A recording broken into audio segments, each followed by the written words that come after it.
Let's welcome in Principal Deputy White House Press Secretary and Special Assistant to the President, Harrison Fields. Harrison, great to see you this morning. So this is another win for the president, and he's indicated that this is just the first of many rescission packages that he's hoping to introduce. So when do we see the next one? Well, wait and see. But let me tell you, our director of OMB, this president, and really the entire administration is committed to the president's goal of becoming better stewards of the American taxpayer dollars. We've seen through cutting waste, fraud, and abuse through the DOGE effort, we've got about $185 billion in cuts. And we're starting to send those cuts to Capitol Hill in the form of a rescissions package that was just signed yesterday, $9 billion cut from this federal government, on top of one big beautiful bill, which was the largest spending cut in American history, over $1.2 trillion of mandatory savings. And then the American people are going to be the beneficiaries because we're able to pass such a large bill that's going to give historic tax cuts to the American people, to businesses. We have MAGA accounts for new parents to have seed money for their children. We have tax incentives for buying made-in-American vehicles, all because we're becoming proper stewards of the American taxpayer dollars. A commitment, another promise made, promise kept from this president. Harrison, so as I mentioned a few minutes ago, you're on the north lawn of the White House. On the other side of the White House, President Trump's expected to depart here any minute now for Scotland, board Marine One. What does the president hope to bring back from this trip? Does he see a trade deal with the UK on the horizon? I know he reportedly will meet with UK Prime Minister Keir Starmer while he's over there, and we're looking at Joint Base Andrews there with Air Force One waiting the president's arrival. Yes, so he's heading to the UK, the beautiful country of Scotland. He will be meeting with the Prime Minister of the UK. Remember, a couple of weeks back, we've had a framework for a historic agreement with the UK for a trade deal. We're going to hash that out. We are going to strengthen this alliance with one of our strongest countries. We love the UK. The UK has been very receptive to the president's commitment to strengthening our trading relationship and really our relationship in general. So the president will be heading there very shortly. He'll be there for a couple of days, might get some golf in, but that's going to be a working visit because we've got some business to attend to, and we look forward to getting an historic trade agreement with the UK. Hey, we all know that a lot of business can get done on the golf course, so more power to you. So I want to turn to this. The Deputy Attorney General Todd Blanche sitting down with former Jeffrey Epstein girlfriend and convicted sex trafficker Ghislaine Maxwell yesterday. He's sitting down with her again today as well behind bars, and her lawyer says she answered every single question. Take a listen. We're not going to comment on the substance, but there were a lot of questions, and we went all day. And she answered every one of them. She never just said, I'm not going to answer, never declined. Yeah, and again, we know that these two are scheduled to meet again today. Can you tell me if there's been any discussion within the White House or Department of Justice of the president issuing a pardon possibly or commuting the sentence of Maxwell in exchange for the information that she knows?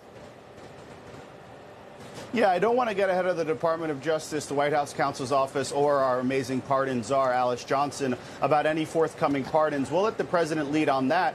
But this goes to show you that for all the media out there trying to seek division in this administration between the president and the attorney general, the president is entrusting the Department of Justice to get to the bottom of this and look at the facts as it's been presented to them and come up with a conclusion. And let's be transparent and let's hold people accountable. This is all we are doing. When you have Todd Blanche going down to Tallahassee to speak with Ghislaine Maxwell, this goes to show the American people that we are taking this seriously. The American people truly understand we're not trying to engage in any form of cover-up. We want to seek answers, give the American people answers, and this is what the president has tasked the Department of Justice and our incredible Attorney General to do, and we'll see where this leads. But this president is committed to transparency and accountability, and that work will continue. Yeah, Harrison, I want to switch gears here a little bit, go to the Russia hoax of 2016. Obviously, I was there in the White House during that and in 17. Director of National Intelligence Tulsi Gabbard continuing to double down with her latest rollout of documents, telling Newsmax, quote, "It's hard to draw, in my view, any conclusion other than that which I've already said, which is this was a conspiracy, a treasonous conspiracy to undermine the legitimacy of President Trump in that 2016 2016 election and the legitimacy of his presidency.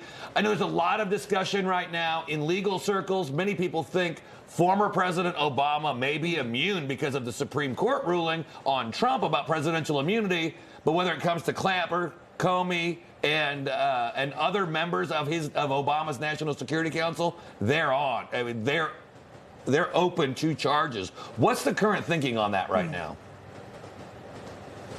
Well, I'm sure a lot of those people that you mentioned are wishing they received a pardon before they left the White House. Unfortunately for them, they didn't, and they could likely face some accountability because the evidence as presented by the DNI looks pretty dang clear that they were engaged in one of the largest coup operations predicated by likely the former president, Barack Obama, and we are trying to seek answers. The Department of Justice, under the leadership of Pam Bondi, is going to look at the evidence as presented from our DNI Gabbard, and the American people will see a picture that's probably not going to look too pretty for the Obama administration. But you know who's right about this from the get-go? President Trump. He already called it about 10 years ago. He already knew what the Obama-Biden administration was doing. They were trying to hamstring his administration with BS. We all knew it was BS. I always like to say this was the raindrop that led to the tsunami of Russiagate, of Russia, every hoax, every lawfare, everything that this president had to face when it comes to the weaponization of the federal government